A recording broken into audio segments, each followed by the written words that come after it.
মরিচের চারা কিন্তু খুব সহজে হয় আর খুব সুন্দর হয়, মানে বর্ষার মতন এত পেরেশানি হতে হয় না। মরিচের চারা শিফট করার আগে, আমরা বীজ থেকে যে চারাগুলো তৈরি করব, শিফট করার আগে কিছু আমাদের একটু কাজ করতে হবে। আজকে আমি এখানে মরিচ গাছে, আমার যে মরিচ গাছগুলো আছে সেগুলোতে স্প্রে করব। নিচে কিছু গাছ আছে, প্লাস সাথেও কিছু গাছ কিন্তু ভালো আছে, তো সেগুলোতে হলো যে স্প্রেগুলো করব। ভার্টিমেক, এই যে এখানে ভার্টিমেক 1 লিটার পানিতে 1 মিলি, তারপরে আছে হচ্ছে প্রোক্লেম 1 লিটার পানিতে 1 গ্রাম। তার সাথে কিন্তু যেহেতু ওয়েদার খারাপ সেই জন্য আমি দিয়েছি হচ্ছে বুস্টাপ। এই বুস্টাপ দিলে কি হয়, যদি আধা ঘন্টা পর্যন্ত আমার এখানে পানিটা থাকে তাহলে কিন্তু, মানে স্প্রে করার পর যদি আধা ঘন্টা পরে বৃষ্টি হয় তাহলে কিন্তু আর কোনো সমস্যা হয় না। আমার এখানে যে কীটনাশক মাকড়নাশকগুলো দিচ্ছি সেটা কিন্তু কার্যকারিতাটা হয়ে যায়। আর এই ভার্টিমেকটা হচ্ছে আমার এখানে মাকড়নাশকের কাজ করবে, আর প্রোক্লেমটা হচ্ছে কীটনাশকের কাজ করবে।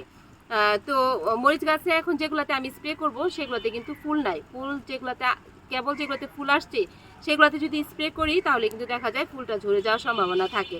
তার সাথে কিন্তু আমি ইপসম সল্টও মিক্স করেছি। তার পাশাপাশি এখানে একটা গাছকেও আমি আজকে শিফট করব। আজকে শিফট করব না, মানে একদিন পর করব। এখন এই জন্য এটাতেও কিন্তু আমি স্প্রে করে দিব।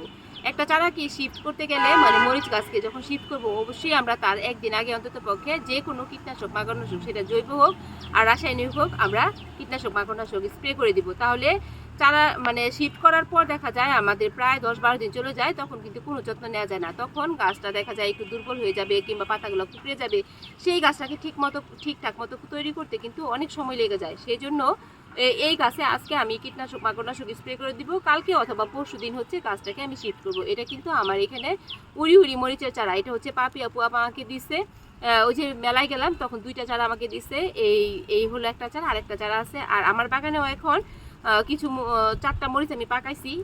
তো উড়ি মরিচ গাছ আমি এবার যদি আল্লাহ সহায় হয় অনেকগুলা উড়ি মরিচের চারা করব। তার থেকে যদি হয় সবাইকে যত দূর সম্ভব হচ্ছে আমি দেওয়ার চেষ্টা করব ইনশাল্লাহ।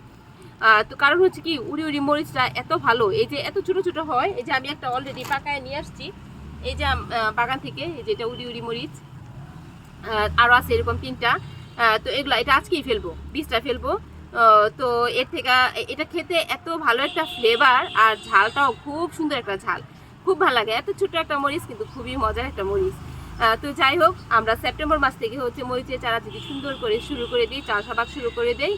যাদের এখন বীজ আছে তারা বসাই দিব আমরা বীজগুলাকে। বীজ থেকে চারা নিজেরাই তৈরি করব।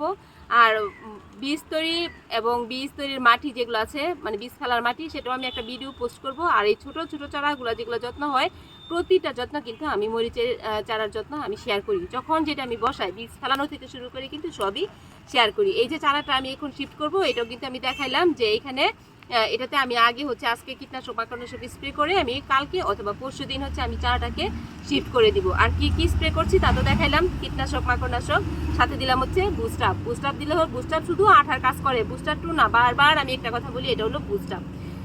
তো সবাই দোয়া করো কাজগুলো যেন ভালো হয়, সুন্দর হয়, এবং সবাইকে যেন আনকমন জাতের কিছু মরিচ দিতে পারি, গিফট করতে পারি। তবে মরিচ কিন্তু এখন আমার এখানে যে শীতের বীজ দিব তার সাথে কিন্তু এগুলো যাবে না, শুধু সাদা মরিচটা যাবে। আর হচ্ছে যদি কালো রঙের যে মরিচটা যতগুলি পাকা আছে সেগুলো যাবে। মোট কথা যা পাকা ভালো থাকবে সেটা আমি দেওয়ার চেষ্টা করি।